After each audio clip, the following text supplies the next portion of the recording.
Welcome, guys, to How the Frack We Got Here, a show that takes the news and events of the week and try to make sense out of it all. I'm your host, the most Will Buchanan, and on this show, we simply are all about the facts. There are plenty of news stations out there that simply want to do anything short but inform you. Here at How the Frack We Got Here, that's all we believe in. We go up to the lefts, we go up to the rights, we go up to the middle of independence, we go up to all sides because there's more than one side of a story to everything. And you need to know it all in order to actually formulate your own opinion. And that's what we try to do here at How the Frack We Got Here. Thanks for listening, and hold on. It's going to be fun. All right, guys. Today's date, August the 30th, 2023, and this is How the Frack We Got Here. I'm host the most Will Buchanan on the Frack We Got Here. We do take the events of the week and try to make sense of it all. Before we do get started, guys, we are a news podcast which we try to be in the most reputable sense, which means the sources that we pull from are from reputable sources with award-winning journalism. We do not pull stuff like sensational news from Newsmax, The Blaze, or any other spot that makes you think with a tinfoil hat with a 401k plan that you need to invest in gold. You know what stations you are. Aside from that, guys, we do try to watch your language, and sometimes words do fly. At the same time, there may be things that might be shown that might be too intense for younger viewers, so viewer discretion is advised. Aside from that, welcome. So, how do we usually start this? Because for the simple fact of the matter, guys, we've actually, let's just start off with the good news. I don't know if we can really call it good news. It's more like we saw this coming. It got dragged out. He finally got a mugshot. But what follows next really shouldn't be surprising. Or in American history that has now become inescapable in virtually every corner of the world. The Georgia mugshot of former President Trump splashed across televisions and social media just minutes after its release. Trump and his 18 accused co-conspirators have now all been booked on charges connected to the alleged effort to overturn Georgia's 2020 election results. The Trump campaign wasting no time trying to cash in, selling his mugshot on T-shirts and coffee mugs. Some of his Republican rivals calling the frenzy a distraction. President Biden just responding tonight as well. Here's ABC's senior investigative reporter, Aaron Katersky. Tonight, Donald Trump and all 18 of his co-defendants who allegedly formed what prosecutors call a criminal organization have turned themselves in, fingerprinted, photographed, assigned inmate numbers. Trump's mugshot rocketing around the world, the former president glowering into the camera. Today, President Biden, chuckling, asked if he'd seen it. I did see it on television.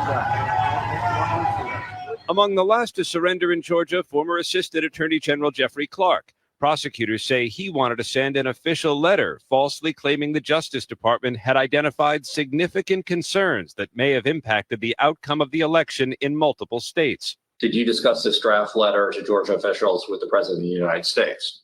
Fifth, and executive privilege again.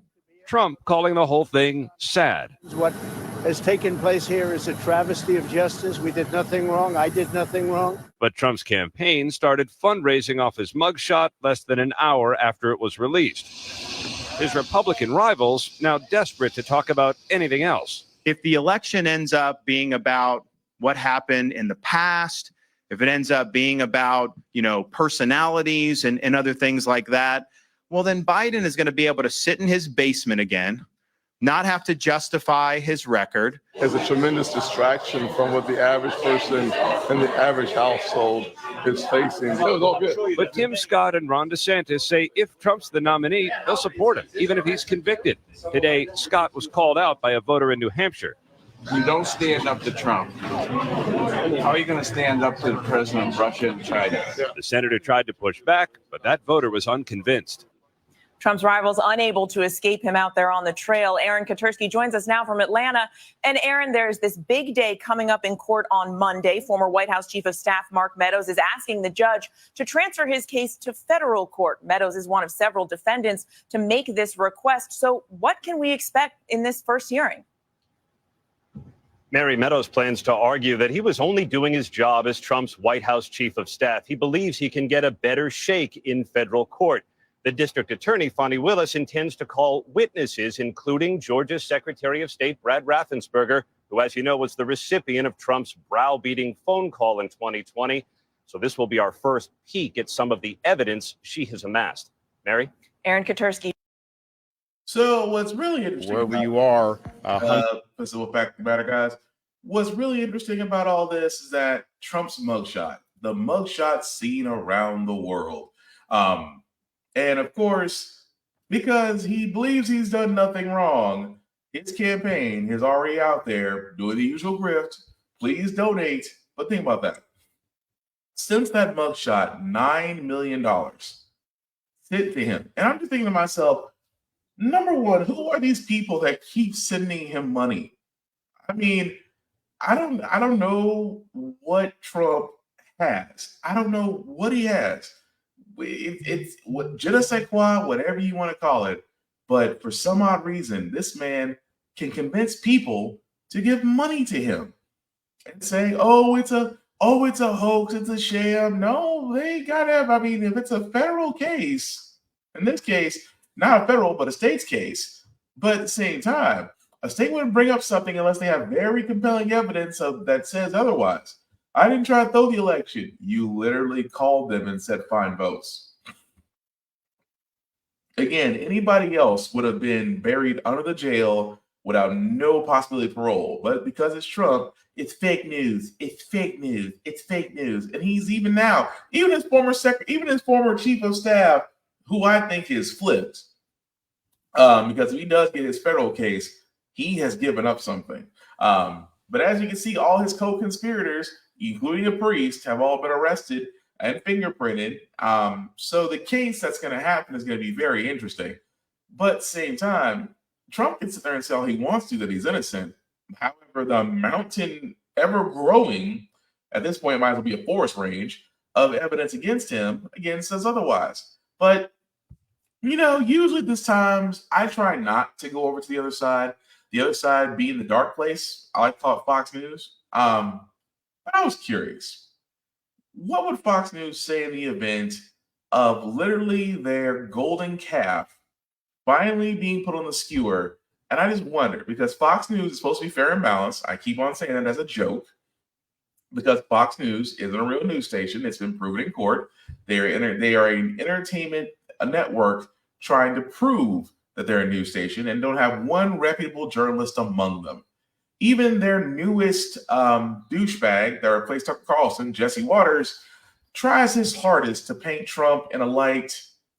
Well, he tries to sit there and say that Trump may have found an ally in black men. You just can't make this shit up. Founder of America First Legal and former senior advisor to Trump.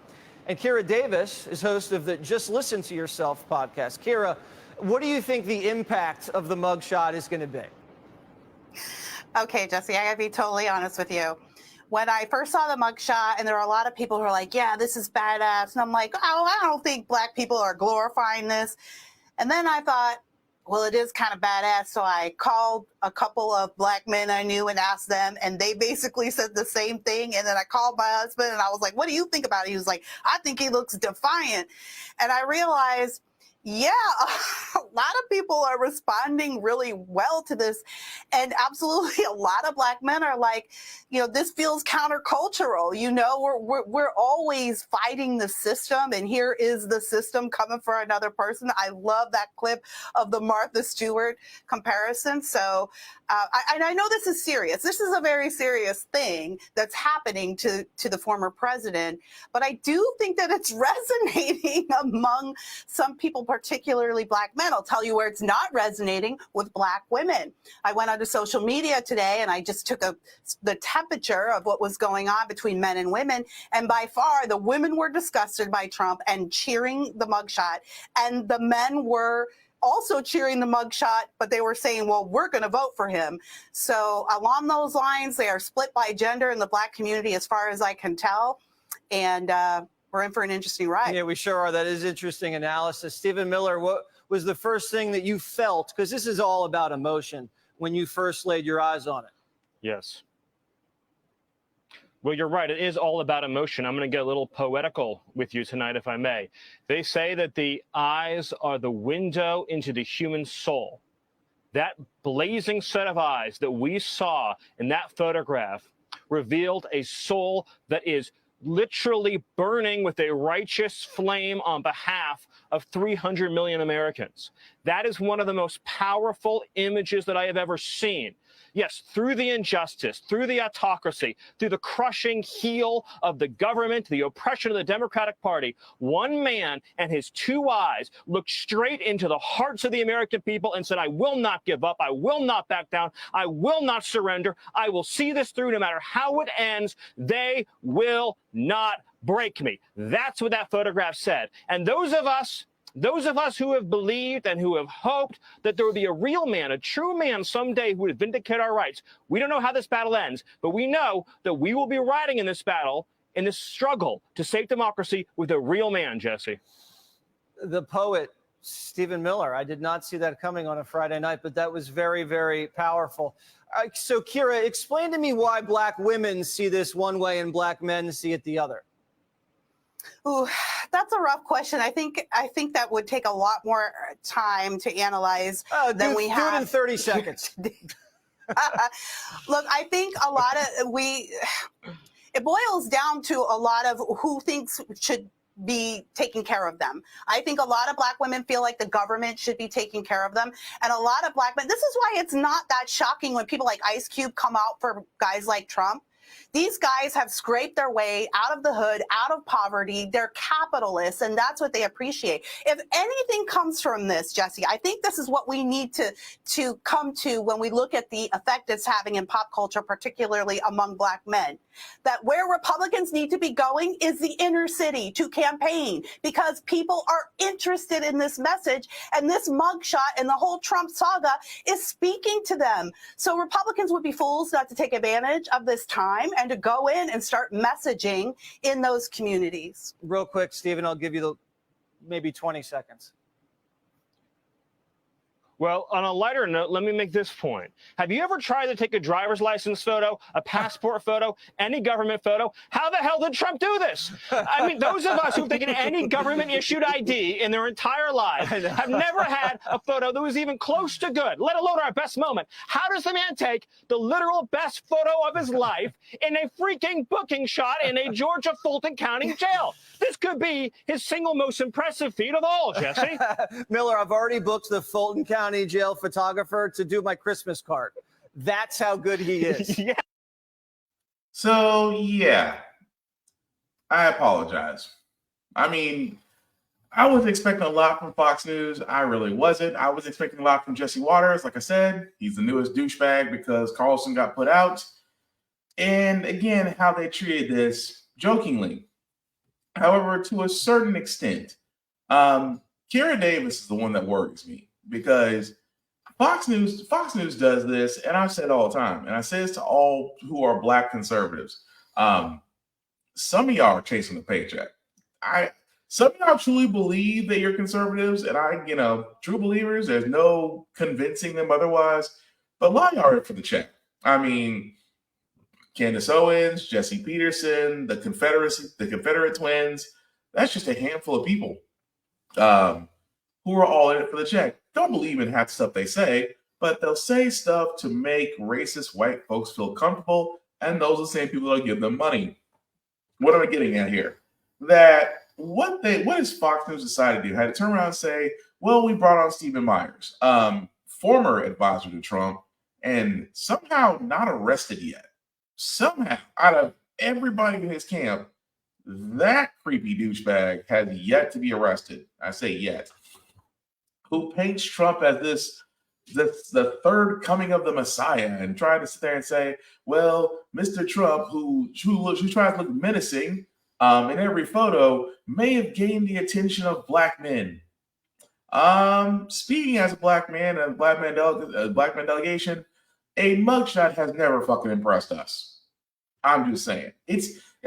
For all black men who have had brushing, who have had law enforcement stories, we'll all tell you a mugshot is not impressive, because literally we can do nothing and still get one just because they feel like it. Just saying. But at the same time, they're trying to stay, Kira Davis is, I guess, again, found somebody, and this is what Fox News does, find somebody to basically speak their rhetoric. And she did. Oh, black men love Trump, but black women are disgusted by him. oh, but black women just believe on stay on government assistance, believe the government will take care of them, while black men, they Trump understands what they've been through, and this is and what the icing on the cake of it all. The icing on the cake was the fact that she sat there and said conservatives are missing out on the black vote. If they would only go down to the ghetto, if they only go down to their neighborhoods and actually speak to them, they'd find out that a lot of black folks actually like conservatives. Okay, in the 3 years I've done this podcast, and I'm just going to be honest, in the 3 years I've done this podcast, I can say with almost absolute 100% certainty, conservatives do not like black people. Conservatives don't like women. Conservatives don't like minorities in general. Conservatives are basically old-aged white men.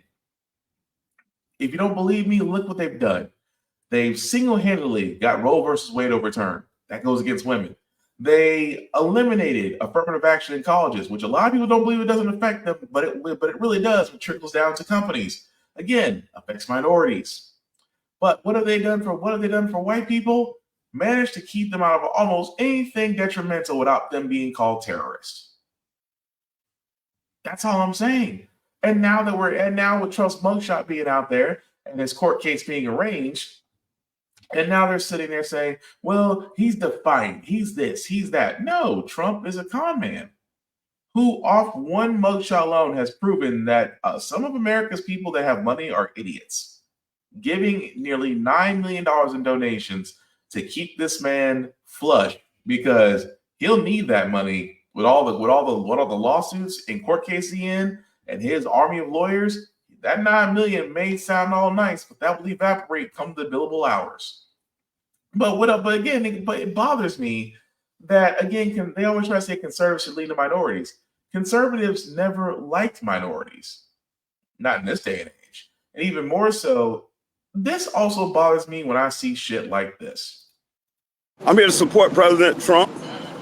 You want to know why I'm here to support President Trump? Because they done did black men like this for decades. Make up charges and put them, so I know Trump is innocent.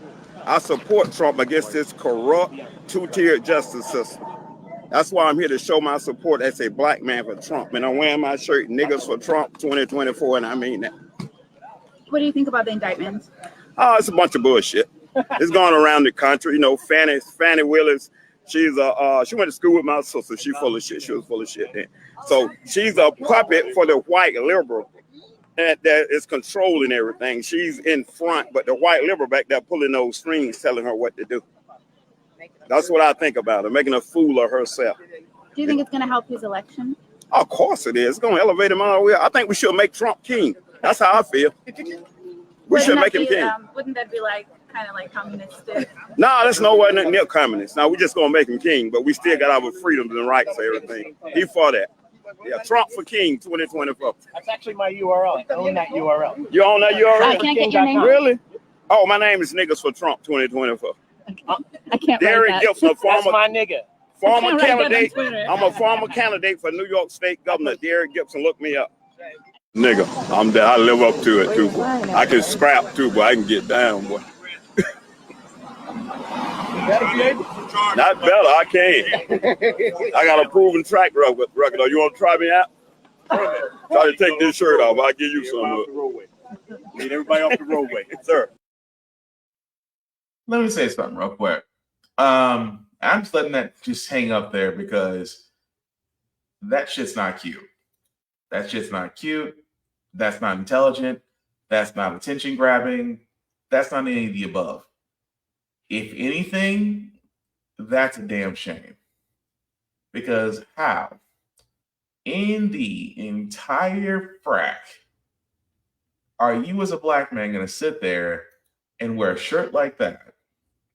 And even more so, feel like you're completely okay to say that. Even more so that he goes, oh, well, and again, spouting everything that's been said from the conservative crazy side. And then at the same time saying, oh, well, niggas for Trump 2024. I have never wanted so bad to literally beat. I mean, I tried not to, but it's like Chris Rock said it best. There's black people, there's them. And they don't represent us. But again, conservative media will eat them up. They'll sit there and say, and don't get me wrong, there may actually be some black men for Trump. I don't know why. Black men, I don't know. That's the one thing I will never understand. Trump has done nothing for minorities, women, and people of color since his terms in office. Has done, but he sat there and gave $100 million to HBCUs. It was never collected. Oh, well, he released one person from jail. Every president does that. Oh, but he got Mexico to pay for the wall. No, he did. We paid for it. It's amazing that if you really think about it, the level of people that believe in Trump actually doing something amazes me. But you might actually find some black folks that might be for Trump. I would hope not of that man's level, because it's amazing how quickly he didn't give his name. And that's one thing. When you put something on the internet, it doesn't come down. I'm curious to see whatever happens to that guy since he put out that video. Hopefully that shirt will keep him warm, because that might be the last thing he has. But that being said, moving on to the debate. I called it last week.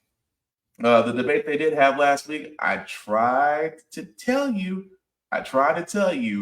how much of a crap show it was going to be. Even call what they're going to talk about. But what's shocking, and I just want you to listen to this because a couple of minutes, there's going to be a certain question that comes up, and all of them are going to answer. And this is why I say I'm concerned. Works on center stage at the first Republican debate, with frontrunner Donald Trump refusing to attend, citing his lead in the polls. The night revolved around the next two highest polling candidates, Florida Governor Ron DeSantis. We will send Joe Biden back to his basement, and we will reverse the decline of this country. And entrepreneur Vivek Ramaswamy. The only war that I will declare as U.S. president will be the war on the federal administrative state. The polarizing political newcomer trading barbs with nearly every other candidate, who pointed out his lack of experience. Now is not the time for on-the-job training. Now that everybody's gotten their memorized, pre-prepared slogans out of the way, we can actually have a real discussion now. And his combative style. I'm the only person on the stage who isn't bought and paid for, so I can say this. The climate change agenda is a hoax. I've had enough already tonight of a guy who sounds like ChatGPT standing up here. Some of the night's most substantive discussion on the issue of abortion and whether candidates would support a federal ban. I promise you, as President of the United States, the American people will have a champion for life in the Oval Office. Don't make women feel like they have to decide on this issue when you know we don't have 60 Senate votes. Despite his glaring absence in the room, Mr. Trump's presence still felt. Asked if they'd support him as the GOP nominee, even if he were convicted. Eventually, 6 candidates, including DeSantis, saying yes, as the crowd reacted. Though some still seized on his legal and political baggage. The conduct is beneath the office of President of the United States. Former Vice President Mike Pence using the debate to once again defend his actions on January 6th. He asked me to put him over the Constitution, and I chose the Constitution. Would you have approached that question and that point any differently on the stage tonight if Donald Trump had been on it with you? I don't believe I would, and I think it was a missed opportunity for him not to be there.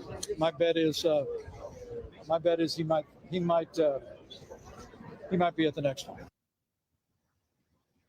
The former president's advisors say the focus on him and on his policies and on the chaotic nature of the debate generally vindicated his decision not to show up, and point to the millions of online viewers for his other interview. The question now is what, if anything, could compel the former president to show up at the next debate next month? Craig? All right. And you know what? To a certain extent, that comment is right. I mean, that debate right there had 8 candidates. 8 candidates could have sat there and really put themselves out from the pack. They could have sat there and, decided to be away from Trump, could have actually sat there and did something and said, you know what, this is the reason why you should consider me for the Republican nominee. And they all did the same thing. However, they always the whole thing. Oh well, we're not going to talk about Trump, but you are. You're not going to talk about. You're going to talk about Biden being old and decrepit. You are. You're going to sit there and say the economy is in the tank because the Democrats are overspending. We knew that was coming. And then you had somebody like Vivek come up there and say that I'm going to say the one thing that everybody should be saying, that the climate change is a hoax. And the scary part, and I should say this is the scary part. It is scary because, again, all 8 candidates were all asked the same question. If Donald Trump was nominated, would you vote for him? Every one of them raised their hand. By my definition alone, none of you qualify at that point. The fact that you had Chris Christie, who raised his hand and sat there and said that his conduct was unbecoming of a president, but you would vote for him again. Mike Pence, who sat there and still catches hell for actually doing the right thing as vice president and holding up the electoral count January 6th, would vote for him again. Tim Scott, which we'll get into another one, would vote for him. I still find it funny that a black man that's running on a Republican ballot thinks he's going to get a vote. He's right there with Nikki Haley. Nikki Haley, who again said a lot of great things about spending and said curtail, would still vote for Trump again. This is the point. This is the part that I'm getting to, guys, is that Trump was actually vindicated by them. By them. They could have sat there at any given time and stood out, chose not to, but yet proved him right. He went on to douchebag Tucker Carlson's thing on Twitter to cry about the fact that he's being vindicated, he's being brought through the mud, woe is me, Tucker Carlson giving him softball questions, and things of that nature, trying to, again, currying the former failure-in-chief's favor. But at the same time, if he's not in handcuffs, he could be the Republican nominee because you have 8 candidates that have yet to prove why they shouldn't do anything because they're too busy swearing allegiance to Trump. Even Tim Scott, who got handed out by an old gentleman, sat there and said, if you won't even stand to Trump, what are you going to do against Putin in China? And it's just like, damn. I mean, damn, Tim Scott, even 2% milk is blacker than you, but damn. But again, that's Tim Scott. He has no answer, especially for his plan that I'm going to talk about in a little bit. But again, the next debate's supposed to be coming up. I can only imagine, for part of my French, still going to be a shit show. But speaking of shit shows, this one actually has a nicer ending. You remember the case of the two women that were working as election voters who literally got outed by Trump, who had to change names, addresses, things of that nature because out of fear for their lives. And Rudy Giuliani, former America's mayor, former lawyer for Trump, was one of the main ones outing them, saying they did this, they threw the election, come to find out that it was a lie, and they turned around and sued Rudy Giuliani. Yeah, turns out Giuliani lost twice in court. That's getting him both times in the wallet. But I think this one's pretty freaking sweet. News here, a judge has ruled against Rudy Giuliani in a defamation case brought by Georgia poll workers Shay Moss and Ruby Freeman. There will be another trial date to determine the amount of damages that Giuliani will have to pay, but he's already been ordered to pay $90,000 in attorney's fees for Moss and Freeman. But the fact that Giuliani lost this defamation lawsuit isn't exactly surprising. He actually conceded in court that he, quote, does not contest that the assertions he made about Freeman and Moss orchestrating some scheme to manipulate the vote count in Georgia, quote, were false. His court filing went on to say, defendant Giuliani concedes solely for the purposes of this litigation that defendant Giuliani made the statements of and concerning plaintiffs. He does not dispute for the purposes of this litigation that the statements carry meaning that is defamatory per se. In other words, he admitted to defamation in a defamation case. So of course he's forfeiting this case, what with there quite literally being no defense. But that raises the question, why? What's Giuliani's strategy here? One theory is that he was trying to avoid discovery in this case. He was afraid of what he was going to be forced to disclose in discovery, and so by conceding that he defamed the women, that put a stop to discovery, and the question just becomes one of damages. So if you're wondering whether Giuliani has something to hide, I think the answer has now become obvious. And Judge Howell agreed, writing, "Perhaps he has made the calculation that his overall litigation risks are minimized by not complying with the discovery obligations in this case. Whatever the reason, obligations are case-specific and withholding required discovery in this case has consequences. Yet, just as taking shortcuts to win an election carries risks, even potential criminal liability, bypassing the discovery process carries serious sanctions, no matter what the reservations a non-compliant party may try to artificially preserve for appeal." Meaning that Giuliani might have tried to protect himself in this case and other ongoing criminal cases by limiting discovery, but that didn't come without consequences, as he'll now be hit with sanctions commensurate with his actions. Judge Howell continued with this blow, writing, "Donning a cloak of victimization may play well on a public stage to certain audiences, but in a court of law, this performance has served only to subvert the normal process of discovery in a straightforward defamation case," which I presume is judge speak for, "Your bullshit isn't going to work in here." And yeah, pretty much. But no, those two women, like I said before, former election workers who literally got put through the mud. I mean, think about it. You had to leave your home, you had to change your name because they had death threats. They had people that were literally trying to take their lives. And imagine living in that prison of fear and not lose your sanity. But yes, Rudy Giuliani did lose that case, and I hope those two women take everything, and I do mean everything, from that man, except his hair dye, because Lord knows he needs it, even though he looks like he was melting when he took the mugshot picture. But again, it just goes to show you that, I mean, there is some justice in that. Now, do I believe that, being compensated well? I hope they aren't compensated very well. I hope that, Giuliani is feeling it, because again, the best way you can hurt these people is always in the wallet, the bottom line, the bank account. When that bank account goes zero in the negative direction, that's how you can hurt them. And hopefully that will be the case for them. That we shall see with the next court case. But as we're shifting gears for a little bit, guys, I wanted to talk about this because we brought this up on How the Frack Got Here podcast for you about a year now. It comes up now. Drug prices, because there are now going to be 10 drugs that are going to be now available for negotiations. The only people that hate this are conservatives and drug corporations. I have said many a times before I start this video, that the U.S. is a closed drug market, that the reason why drug costs are so high is because insurance companies and drug pharmaceutical companies have lobbied Congress to make sure that they are not in competition with overseas or international markets. That's the truth. That's why you can't go get prescriptions from Canada or Mexico or even across the pond. Why? Because certain companies and healthcare companies and drug care companies hate competition. That being said, because of the law that they pushed through the Inflation Act by the Democrats, 10 actual drugs are now going to be available for negotiations, and you can pretty much imagine how that's going to go.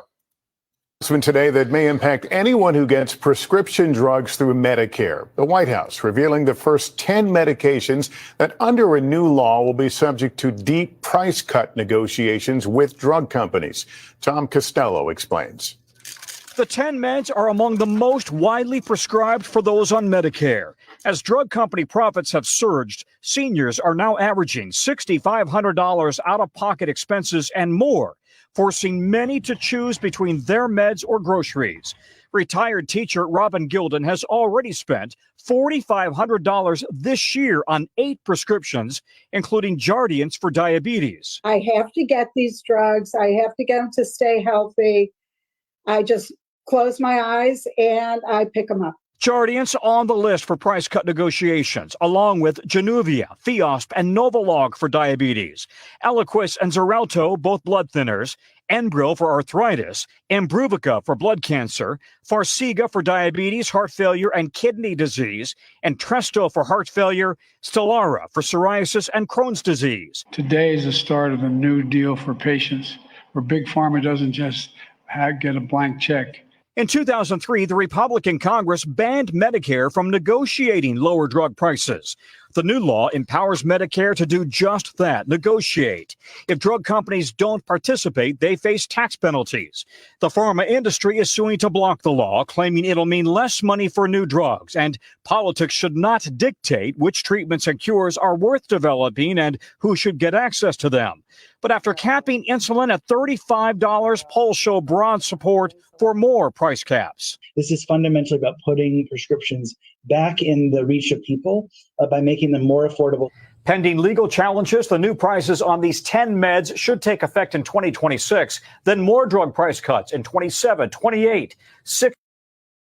So yes, in 2028, 26, they are having drug price cuts. I'm saying, again, it is amazing to me that the only people that are having problems with this are drug companies, health insurance companies. My big thing has always been this. How in the world do you have life-saving medication? You can have life-saving medication, blood thinners, diabetes, insulin for diabetes, blood thinner if you have high blood pressure, Enbrel, which handles rheumatoid arthritis, and also other things like Imbruvica for blood cancers, things of that nature. How is it that these are also, never forget, inhalers if you have asthma. The point I'm making is all of these things are life-saving medications. You would think right off the bat, without this, you'd probably die. Why are those prices so high? That's the question I always ask. If it's life-saving medication, it should be covered. I've always said this when it comes to health insurance companies. If it's life-saving medication, you need to have this in order to survive. It should be covered. Why is it always a fight? And why do prices always go up? And again, this is why I stand and say for what they're doing is great. I wish their impact was sooner because you got to think the nearest anybody's going to feel for this is literally going to be it's going to be 3 years from now. And then 2 years after that, and 2 years after that. As great as it is, the impact honestly needs to be yesterday. At the same time, I am not surprised that those that are of the lobbying type conservatives sit there and say, we just, this is us saying that we don't want the government doing negotiating prices. Seems to work for every other country that has a unified payer system in which government controls the prices there. But I don't see anybody in Germany or Switzerland or Finland complaining, or New Zealand for that matter. All countries that have a unified payer system. Whereas in the U.S., for us to be such a progressive country, our healthcare is shit. So again, I find it hard to believe that folks want to argue about the price of insulin. I say it's easy to argue about the price of insulin for diabetes when you don't need it, or inhalers when you don't have asthma, or for medications if you have heart disease, kidney disease, chronic lung failure. It is amazing to not argue those things because you don't need them. But imagine that if it came down between you needing your medication and paying rent, or your mortgage, or your car note, or utilities. You got to decide, because it wasn't too long ago, guys, when we had an insulin problem that people were rationing, which is one thing that insulin people should never do, is ration their insulin, because there's a chance that you might miss it and you could have a spike or a drop, and it could lead to death. But those folks are saying, well, my insulin may cost me $400 or $500.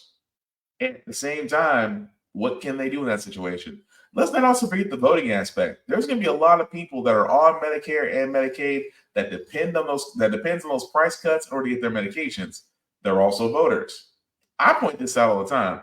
Those that vote more conservatives that are on Medicare and Medicaid always cut their own interest out from under them, because they'll be elected. Your prices on your medications go up. You can't afford them. Who are you going to blame? Obviously yourself. Because sure, you can blame conservatives, but they can only do what they're paid to do. If you vote to get them there, then the fault is on you as well. But again, I digress. Just wish that the price would come sooner. But at the same time, I really wish we could do more with our healthcare system, because it does need to go to a single payer system, because we've seen that it works. Just saying it. But moving right along, guys, I wanted to cover this as well, because Biden may not get everything right. There are some things that I disagree with him on. He may not get everything right, but he's done enough to basically cause this, that McCarthy is planning to start an Biden impeachment strategy. Kevin McCarthy, the man that took 15 times to be nominated Speaker of the House for his Republican group, the same guy who 5 Republicans would not vote in, the same guy who had to make a deal in order to kick the can down the road to avoid a government shutdown. He is now beginning to strategize how to impeach Joe Biden.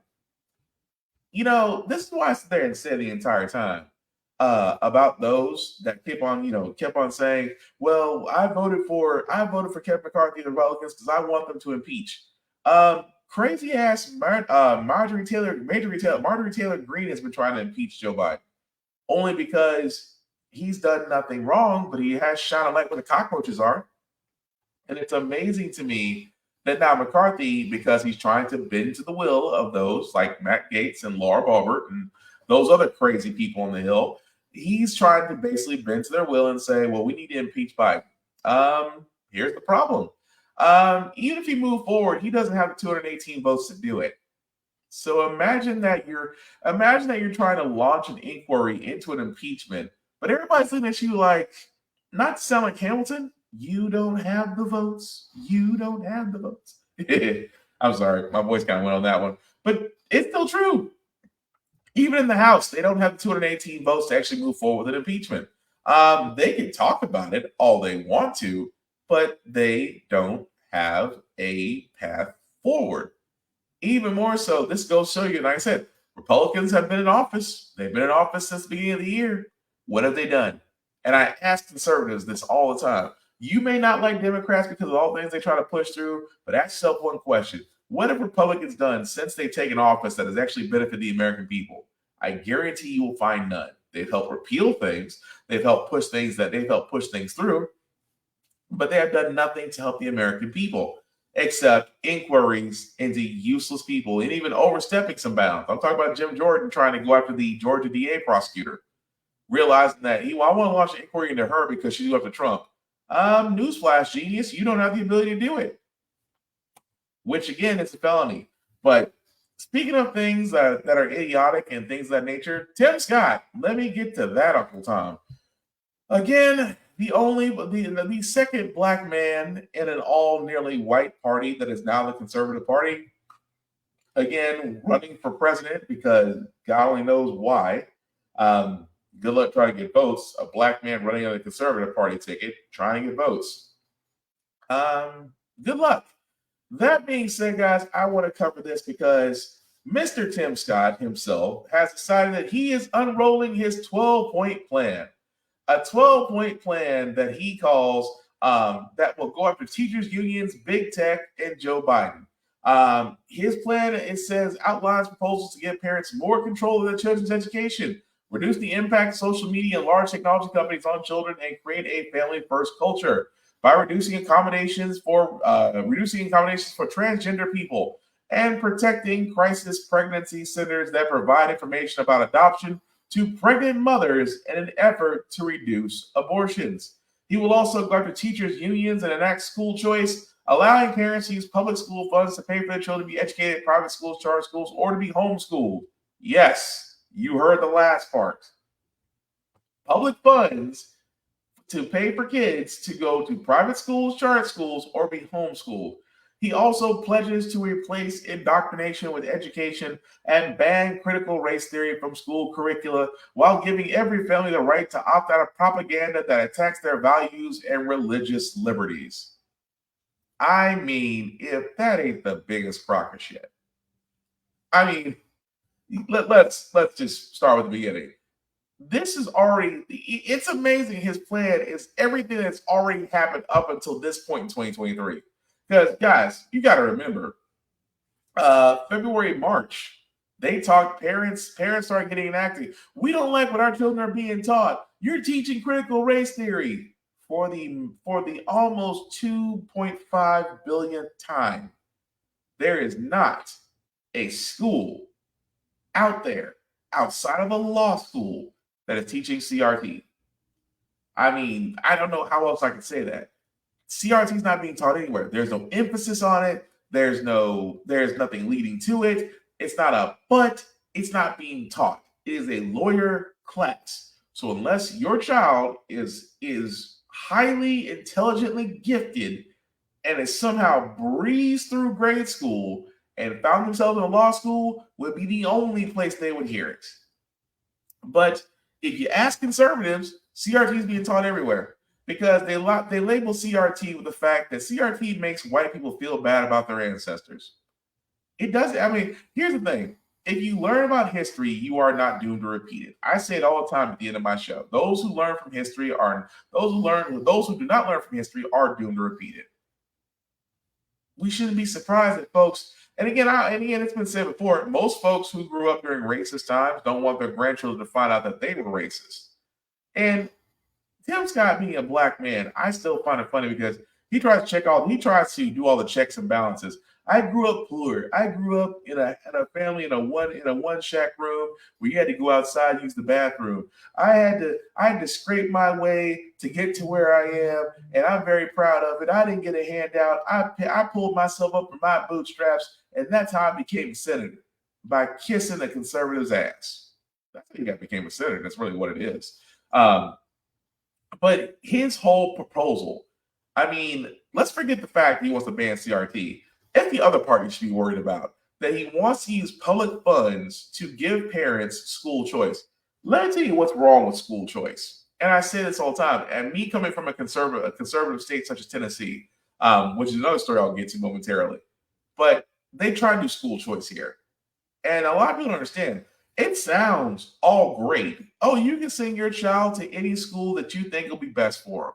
But what if it's a charter school? No problem. What if it's a private school? No problem. We'll give you school vouchers so you'll be able to do it. What a lot of people didn't ask was, where was that funding coming from? That funding came from public school. That funding came from funding for public schools.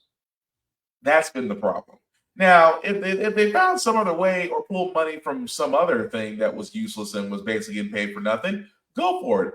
But the fact they pulled public funding for public schools and try to sit there and say, they're trying to use the excuse of, well, parents just want to have choice. No, parents do want to have choice, but we don't want to take from public schools, which have been serving kids who don't have the same opportunities as others, because everybody has the right to a basic education. Everybody has the right to actually learn and read and write and all those things. But what Tim Scott is saying is the other part of it is, well, they can be educated. Private schools, charter schools will be homeschooled. Time out. Why the frack do you need public funds for homeschool? I mean, how is anybody not scratching their heads and going, time out? Why do they need public funding? Or private schools. Private schools mean tuition. Trust me. If you're taking your child to a private school, if your child's going to a private school, 9 times out of 10, you are paying tuition and you're not happy about it. Charter schools, maybe tuition there. Preparation of preparatory schools, probably the same. But homeschool gets public school funding. That doesn't make any sense. But then again, it's Tim Scott. And then the other part of it, before I get to that, he wants to break the back of teachers' unions. Anybody that's a union buster should be red flagged immediately, because you know why he's there. He is not there to help. He is there to basically break up something. Because when you see union busters like Amazon, things of that nature, they are there to break up things because they know the status quo will change, and then the end it'll cost them money. Tim Scott believes that, if we make education bad enough, and it's not just him, it's the entire GOP. If the entire GOP believes that in order to basically privatize something, you have to make it so bad that privatization is the only option to bail it out. They tried that with the post office and failed. At the same time, which again, I'm not sure how the joy for the Postmaster General is still in office, but that's a whole other story. But that's what he wants with his education, by pretty much telling teachers who are educated, who are accredited, who have jumped through all these hoops to be able to have the honor and pleasure of teaching your kids. This man is going to stand and say, no, I don't like the fact, I want to give parents the ability for their kids to learn, and have them opt out of propaganda that attacks their values and religious liberties, i.e. slavery. or anything dealing with the fact that, those dark spots in America's history that they don't want their kids to learn about, they'll sit there and say that's attacking their religious liberties, which is kind of bullshit. And then the whole thing which kills me is replace indoctrination with education. I'm just going to sit there and say, if you want indoctrination, go to religious schools. Plenty of it there. I'm going to leave it at that. But his whole plan is literally bullshit. And at the same time, there are folks actually eat this mess up. But this goes to show you, like I said before, when you're not sure of who to vote for, and like I said, I highly, highly encourage people to vote. I highly encourage people to vote. But figure out what these candidates are, because you'll be surprised about half the mess they pull, even more so about what they're trying to push through. And none of it is beneficial to you. But again, check out the candidates, be active, be voting. And if you don't like the candidates, you could always feel free to run. But I do want to cover the story from Jacksonville, guys, because again, another story, and I cannot make this up, that you're going to hear one word out of all. You're going to hear two words that I keep waiting for, because it hits all the checks and balances when it's a mass shooting and it involves black people and a racist white man. And I only heard the words hate crime once. Rampage at a store in Florida. A security guard from a nearby college campus is being hailed as a hero tonight for potentially preventing even more deaths. He spoke with our Gabe Gutierrez. Before the gunman, seen here on surveillance video, walked into a Dollar General store in Jacksonville Saturday and killed 3 people. Tonight, police releasing new images of the moment he stopped in the parking lot of nearby Edward Waters University. And that's when a group of students flagged down a campus security officer. I don't consider myself a hero. Lieutenant Antonio Bailey quickly confronted the gunman, later identified as 21-year-old Ryan Christopher Palmeter. He had on what appeared to be a tactical vest up under a shirt and mask. Did you ever, in your mind, ever consider not confronting this suspect? No, I did not. This is what we signed up for. The gunman sped away and later opened fire at the Dollar General nearby before taking his own life. While the local sheriff says it's not clear that the gunman planned to target the university, the school's president has no doubt why he went there first. Do you believe that if he had not confronted the suspect, do you believe that this attack would have been unfolded here on this campus? I absolutely do. Tonight, the FBI is investigating the shooting as a hate crime. The sheriff here says the gunman had written down racist rants. The victims identified as Gerald Deshaun Gallion, A.J. Laguerre Jr., and Angela Carr. This is so unreal. Oh, God. Carr's daughter, Ashley, says her mom was an Uber driver who leaves behind 3 kids and 16 grandchildren. She's touched the lives of hundreds, if not thousands. Today, President Biden meeting with civil rights leaders commemorating the 60th anniversary of the March on Washington. White supremacy is a poison. Police say the gunman legally purchased the AR-15 style rifle and handgun he used, and that he had no criminal record. Though as a teenager, he was held for an involuntary mental health evaluation. What he did is totally unacceptable in the state of Florida. At a prayer vigil, Governor Ron DeSantis faced boos from the crowd after previously drawing backlash over efforts to change Black history teaching standards in Florida's public schools. Today, the governor announced the state would set aside $1 million to beef up security at Edward Waters University. So I ask a question: Who the hell invited him? I mean, you would think for dictator Governor Ron DeSantis, for a man that sat there and looked at African American AP history and said, "I don't like the way it looks," forced the entire state to change it. You are now going to show up at a vigil where 3 Black people were killed by a racist white man and try to give your condolences and wonder why you got booed? I can tell you why you got booed. Nobody wanted you there. But again, getting back to the gunman, as he said, the gun was purchased legally. At the same time, this is why I stand to say that there's some laws that need to be done. Now, again, the laws I keep on saying is mental health evaluations. For example, if you were placed on a mental health evaluation or a 5150 hold or things of that nature, and want a gun, and again, this is where I say where red flag or mental health checks are being done, should be in accordance with universal background checks. Because if something pulled up in your history to where it's like, wait a minute, you've been this. Can you explain, you've been held in a mental health hospital. Nah, we got to put you on an evaluation first before we can release this gun to you. But at the same time, the man had manifestos of his hatred for black people. Going to an all-black college and realizing that he was not going to get away with it, decides to basically go to a Dollar General store because, let's be honest, Dollar General stores don't have a lot of security, and figured that was his best advantage. And I am glad that it is being investigated as a hate crime, but it should not take the FBI at this point. It should have been Florida police. Really and truly should have been Florida police that turns around and sits there and says, yes, we are going to investigate this as a hate crime. Because I'm not trying to be that guy, but when the coronavirus thing was big and Trump had insinuated that the coronavirus came from China and Chinese people were being assaulted everywhere, I'm just saying that hate bill was done in record time. At the same time, how long did it take us to get lynching to be marked as a federal hate crime? Lynching. It took longer for lynching to be labeled as a federal hate crime than it was to get an Asian American COVID-19 anti-hate bill put in. I'm just saying there's a difference. But like I said, I'm getting back to Tennessee for a second, guys, because again, my home state is progressively backwards, not because of endless bachelorette parties downtown. I mean, that's a thing now. But our legislation.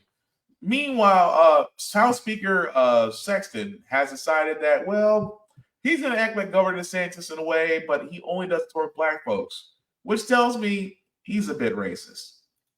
Spotlight again. Protests erupted outside the Tennessee House floor yesterday after Republicans banned a Democratic lawmaker from speaking or debating during a special session. Representative Justin Jones was accused of violating new rules put in place to punish lawmakers who are deemed disruptive on the House floor. Now, the special session was called to address the deadly elementary school shooting in Nashville back in March. Jones began criticizing a bill that would add more police to schools. He was then warned not to stray off topic before a vote was held to silence Jones for the rest of the day. In response, Democrats walked off the floor. Jones had this to say outside the chambers. Our Democratic caucus was united. We walked out because that's a charade, a sham happening in there, and the people are united, challenging authoritarianism. The people in the galleries were taken out. The Democratic members walked out. So all in there now is just a facade of democracy and of the legislative process. Justin Jones' name sounds familiar. That's because he was one of two lawmen. Yeah, he was one of two lawmen that were actually outed out because they decided to challenge the status quo. And even then, he tried to challenge the status quo. But you know why he challenged the status quo? Because he asked for a vote of no confidence for Speaker Sexton. He asked, what is the process for a vote of no confidence in the House Speaker, Cameron Sexton? And Cameron Sexton ignored him. Even to the point where he's like, okay, I still want to bring this up. What is the point of operations for introducing a vote of no confidence? In which that's the reason why he was silenced. But it is amazing to me that this is a new rule that the overwhelmingly GOP House that we have here, unfortunately, says that members can be silenced anywhere from a day to the rest of the year for not sticking to the bill that is currently being debated. That's the reason why the Democrats left, the reason why Jones had left, and even the reason why Cameron Sexton weaponized the Tennessee State Highway Patrolman to remove those in the galley, because now he's trying to say you can't have signs. Yes, you can. He got struck down. But this goes to show you really how bad our legislation is in Tennessee. And it's not just Tennessee, it's the South. Go anywhere in the South. Go to Tennessee, go to Kentucky, go to North Carolina, South Carolina, Georgia, Alabama, Mississippi, Texas. Anywhere in the South, our House chambers, our legislation Looks exactly like that. And I keep on saying this, guys, all the freaking time. In order to change things, you have to vote locally as well as federally. If you don't like, and if you don't like the people that are the choice that you have, run yourself. That's what people did. A lot of people are actually running for office. Ain't nothing wrong with that. If you believe you can change the world, go for it. But this is what we're dealing with right now. And again, I keep saying this. And if not 5 years, 10 years time, America's going to look very different because it's going to be more POC than anything else. That scares some napkin Americans. It does. It scares napkin Americans. They literally, it's like being on top of the food chain for so long and then realizing you're being put to the back end of the line. It's scary for those that do not embrace change. That is all I'm saying. But speaking of people that don't embrace change, the Amazon CEO tells employees to return to the office or their days will be numbered. That distinguished, unbridled, highly contemplated gentleman is Amazon CEO Andy Jassy, who sat there and says that yes, Amazon does have a return to work date after being virtual for so many months, and now telling his employees in the email that yes, it is now time to return back to work. In which a lot of Amazon employees are fighting against. Now, if you're like me, I work from home. I've been working from home for almost 2 years now. As I said before, I'm domesticated.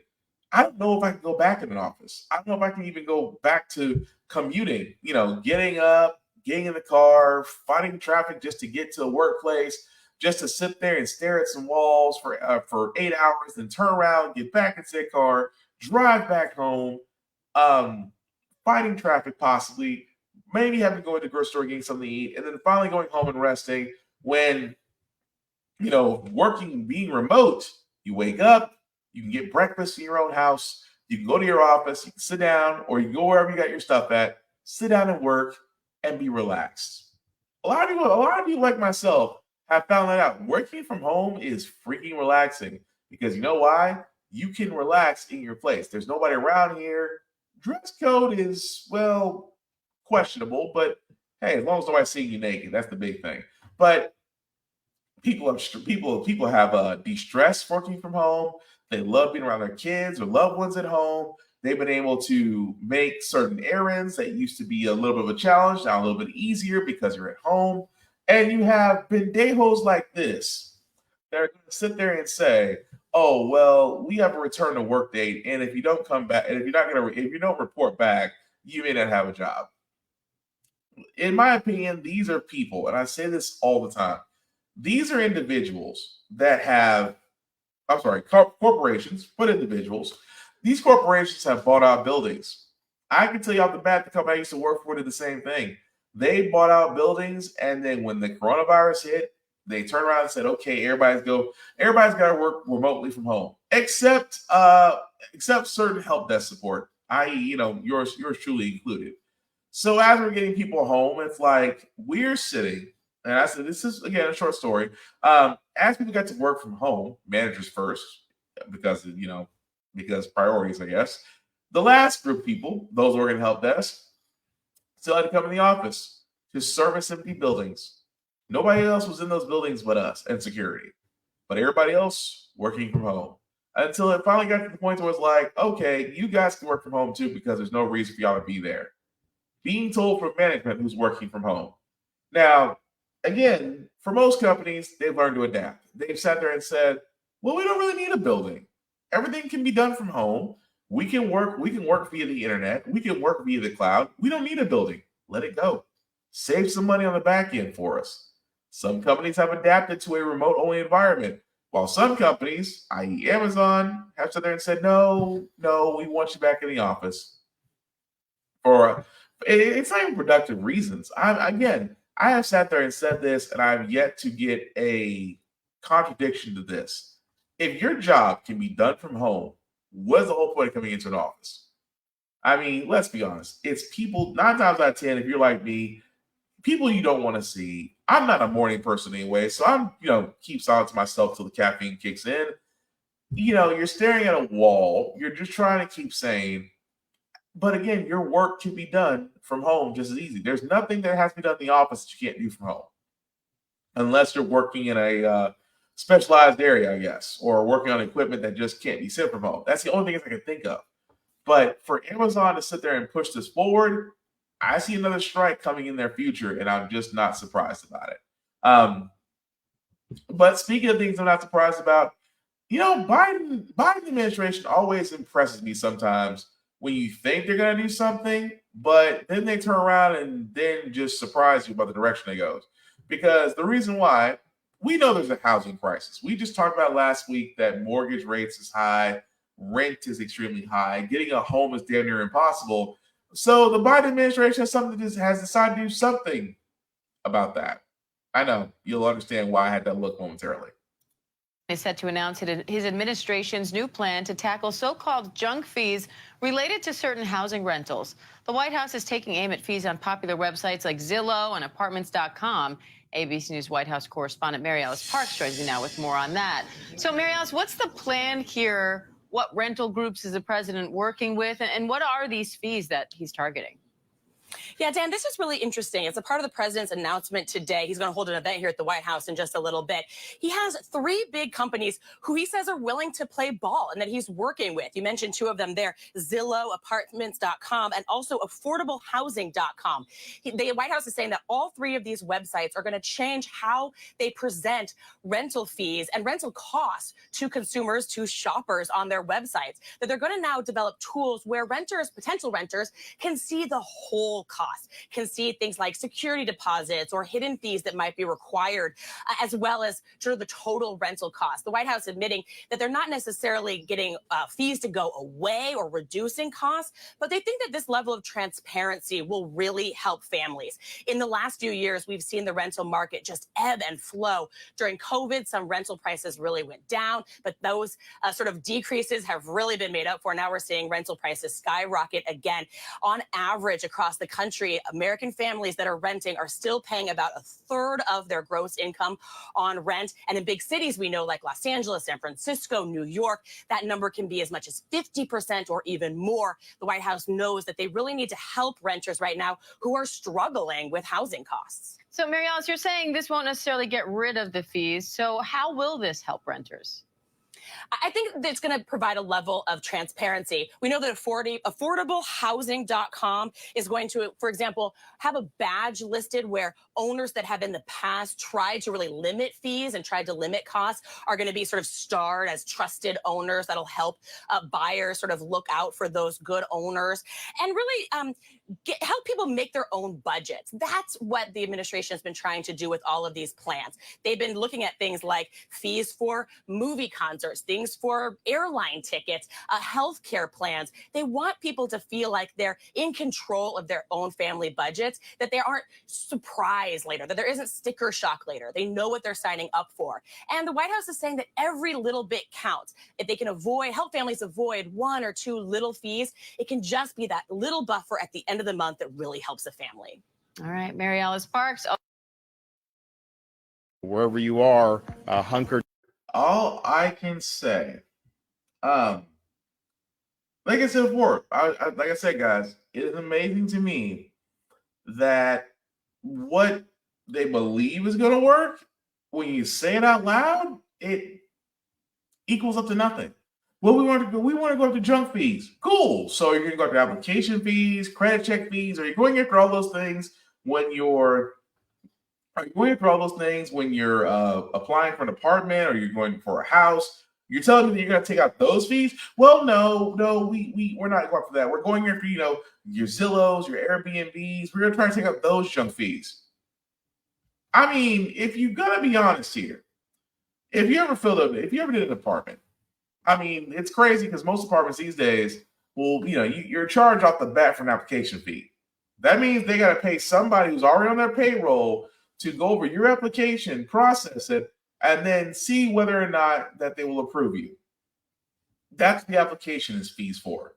And then the credit check fee, because they go through somebody and they're passing on savings to you and things of that nature. I thought when I heard junk fees, I thought those were going away, which again, that would help if you're a renter. Or, They will look into the ridiculous cost of owning a home and removing fees from there. It's like, this is why I say I don't get, this is why I don't get about the Biden administration sometimes. I don't understand how, when you're going to do something, it sounds like a great idea, but somewhere in the execution, you go way left. That's what actually happened in this situation. They did go way left because you can sit there and say that this is great, but you're still not addressing the problem. Aside from the fact that why is rent so high? Why are mortgages still high? And yet banks who were bailed out multiple times are not bending over backwards to help the very same American people that bailed them out. When you got banks like Bank of America that are paying fees for identity theft and nobody goes to jail. But that's the point I'm making, that when it comes to the Biden administration, sometimes they have these wonderful bouts where they're going to do something, but somewhere in the execution, it just doesn't make any sense.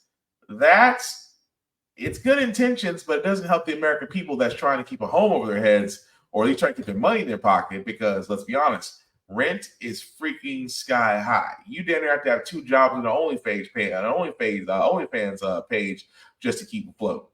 And I wish I could make that up, but I wish I could say it's a joke, but for a lot of people, that's reality. But speaking of reality, guys, I don't really delve into this too much, but I thought this was interesting. You've probably seen this guy. Oliver Anthony on TikTok and on social media. He has a song called Rich Men North of Richmond.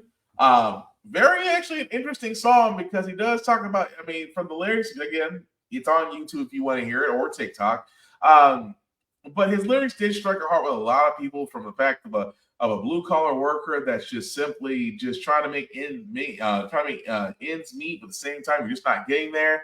But those that are above him, the haves, just seem to be just getting by. And for a lot of conservatives, they thought he was talking about the quote unquote liberals, the elites. He was talking about them. Well, Mr. Anthony came out and said, I was talking about you. It's not a conservative anthem. It's literally the same guys who are basically, those of the conservative Fox News variety. He says the song was talking about them. And of course, how quickly they praised him on Fox News, how quickly they took him off. And again, I highly recommend to listen to the song. Again, I loved it. But it is amazing to me that how quickly those conservatives jump onto this and try to sit there and say, well, this is a conservative anthem. The guy turns around and says, no, it's not. It's like Eminem with Vivek. It was like Eminem with Vivek, who keeps on playing Lose Yourself. And Eminem had to sit there and say, bro, my song's not for you. But it is amazing to me that folks will try to sit on things that literally make no sense. And that was actually freaking one of them. But speaking of things that don't make any sense, and I say this with all certainty in the world, the Supreme Court of the United States, specifically one Amy Coney Barrett, has sat there and said, because we have talked about this in the podcast, about the Supreme Court and ethical issues surrounding some activities of some justices, like Clarence Taylor, just to name one, Mr. Uncle Tom himself. Miss Barrett has sat there and said that, yes, she welcomes public scrutiny of the Supreme Court. Really? Because it's easy to sit there and say you welcome public scrutiny, because it's the same public when asked, should the Supreme Court have an ethics review or someone they should answer to? A lot of people say yes. However, those justices like Samuel Alito and Clarence Thomas will sit there and say that, no, we don't need to answer to anybody just because we are the highest court in the land, which is a dangerous attitude to have, because there should be checks and balances everywhere. The president has checks and balances. Congress has checks and balances. But if you really think about it, the Supreme Court does not have a balance. It really doesn't. Because they can rule in favor of something. Yes, it can be appealed by the lower ninth court, but 9 times out of 10 it stands up. The Supreme Court can shoot something back down. But when the Supreme Court does rule on something, that's usually the end of it all. So yes, imagine having an overly conservative Supreme Court that can literally dismantle lawmaking cases and make life hell for people. That's the reality we have now. Even more so, that these justices may or may not be influenced. Like I said, Clarence Thomas was schnoozing with rich billionaires that were conservatives. His wife, again, who really attempted to try to throw the election, also schmoozed with them. How could you not say there was a little bit of biased attitudes and possible tampering of a judge? But it's amazing that Barron's can sit there and say, well, we welcome public scrutiny, because as of right now, we as the public can't do anything about the judges, because all judges are nominated and confirmed by the Senate and by the Senate committee. I do wish, for the simple fact of the matter, that people would sit there and say, yes, we do need to vote an amendment that pretty much sits there and says the Supreme Court does have to have an ethical review board to which they need to answer to. And if found guilty, they can be removed. That's how it should be. But it's amazing. But she can sit there and say all the time, oh, we welcome the public. We want the public's opinion. You can't do anything about us, but we do welcome the public's opinion. So it's one of those things where it's just like, oh, yeah, we love that idea. You can't do anything about it because you're citizens, but we love it. So, it's one of those little empty things like, oh, well, it just makes you feel good for a second, but, I'll still be a judge later. But I digress. But the last story that we got before you get to our Feel Good News segment, guys, I keep telling you, it is a hot labor summer. We have seen with UPS. We're seeing it with the hospital. We're seeing it with the hospitality workers in Los Angeles. We've seen it with teachers unions. We've seen it with nurses. We have seen strikes all throughout this year so far. And I keep saying there's one thing you should be worried about if you're an automaker, because I sat there and pointed this out, and I sat there and said, what if the United Auto Workers ever went on strike? One of the biggest unions in the United States ever went on strike. The big three automakers should be very worried. Well, time to get worried. Big news in the automobile industry an hour ago. The United Auto Workers Union, the nation's largest auto union, voted to authorize a strike calling for improved wages and benefits. Yeah, the UAW represents hundreds of thousands of workers at manufacturers like General Motors and Ford.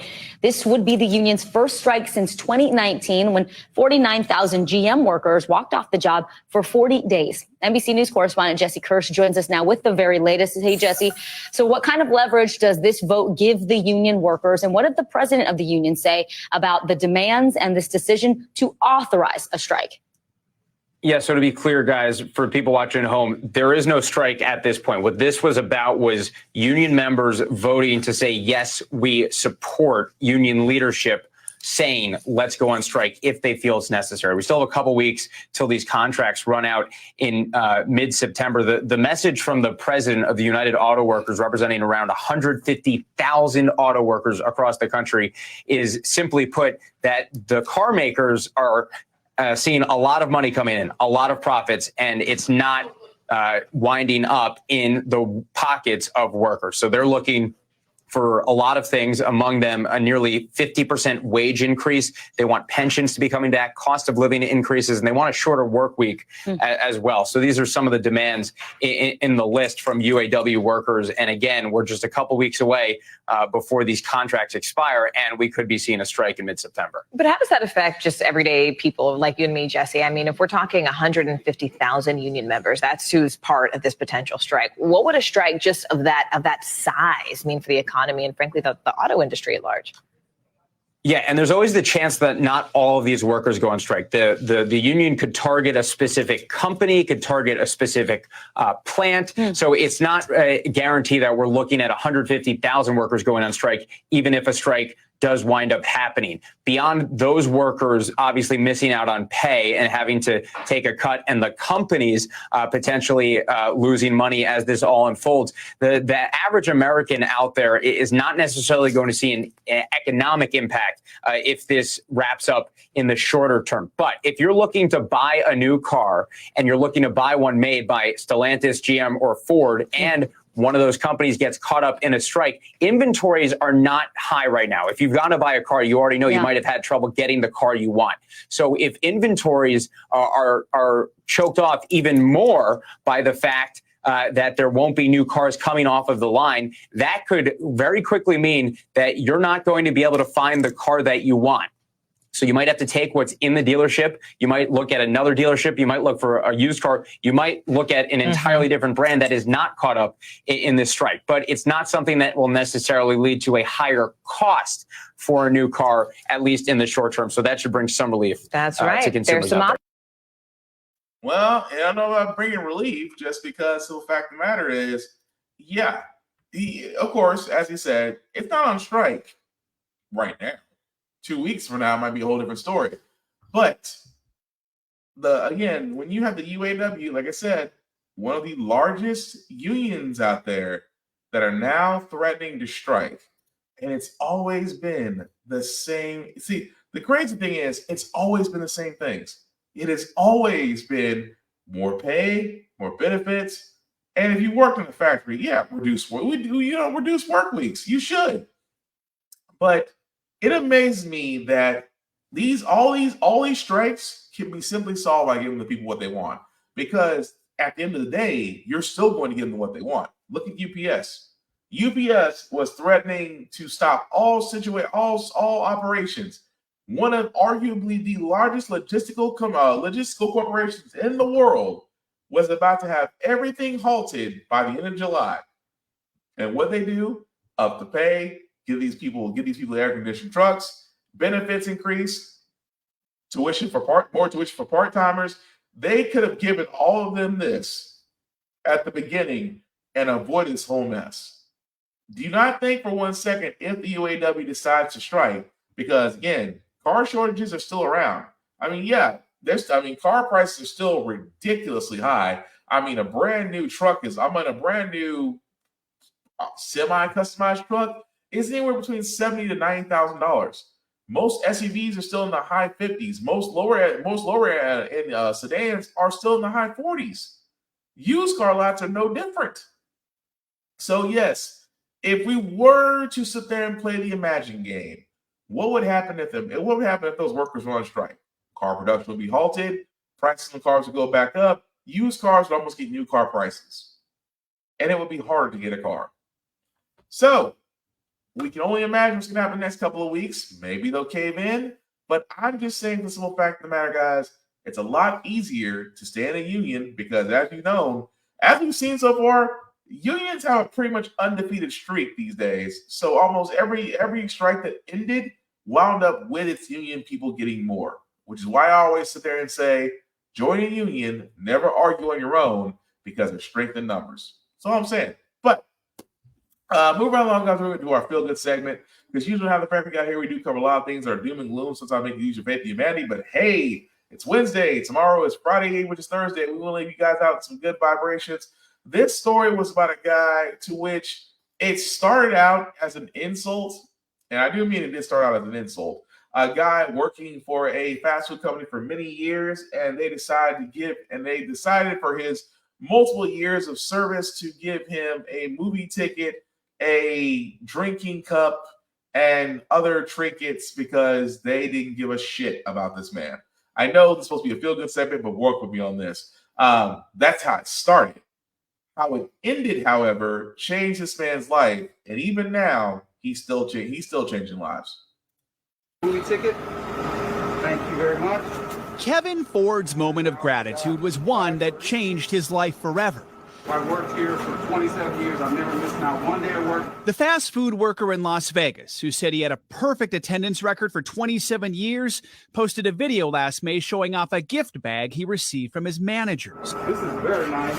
The clip went viral, leading people to donate $170,000 to a GoFundMe set up by Kevin's daughter so he could buy a plane ticket to visit his family. This is the first time you've seen them in years. Their family reunited on the Today Show.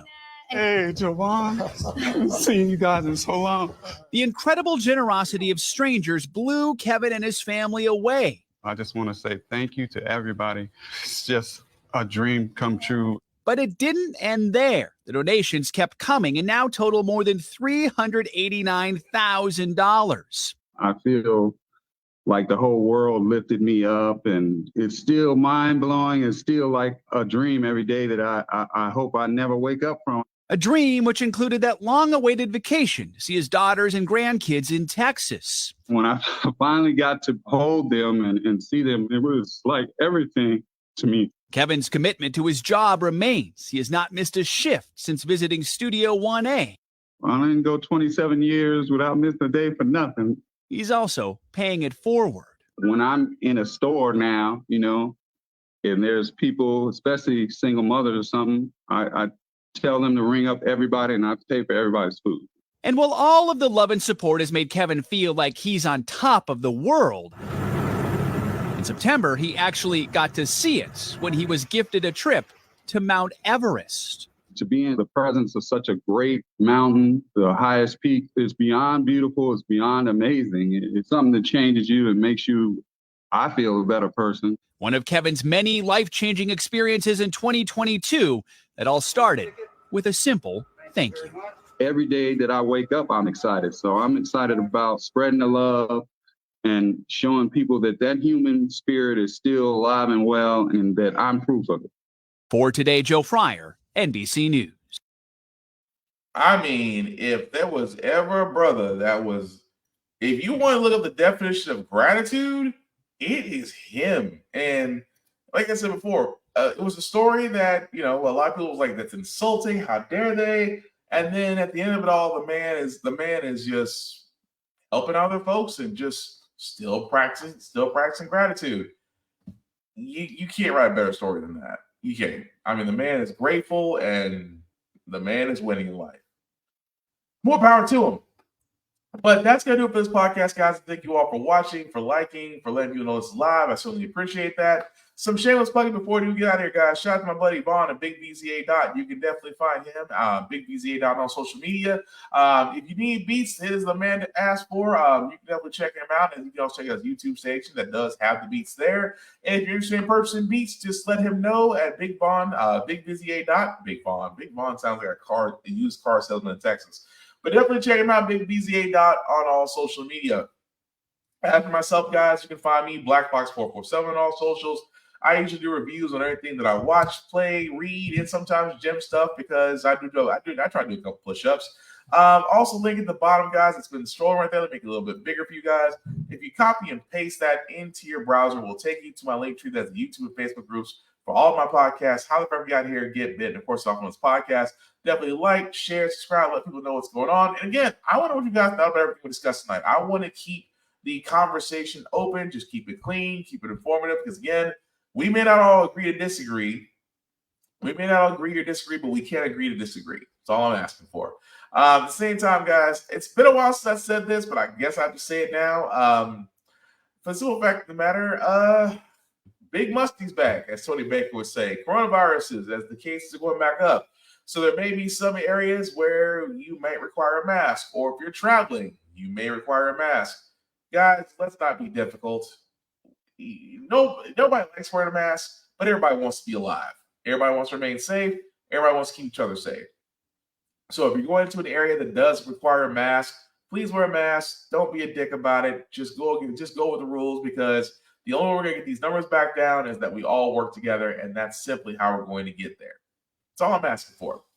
Aside from that, guys, last thing I say about how the Frack got here, it's all about staying informed. We are not trying to reinvent the wheel. We are simply giving you all the information to allow you to make up your own mind, but we do provide a very informative perspective that goes along with it. We do a lot better in society as we're informed. We're progressive. We move forward. We try to right the wrongs of our history by doing things the right way, like electing our first Black woman to be in the Supreme Court, electing our first Black woman to be the former Board of Governors, electing our first Black woman to basically be a national cybersecurity director, electing hopefully our next Black commander of the Air Force.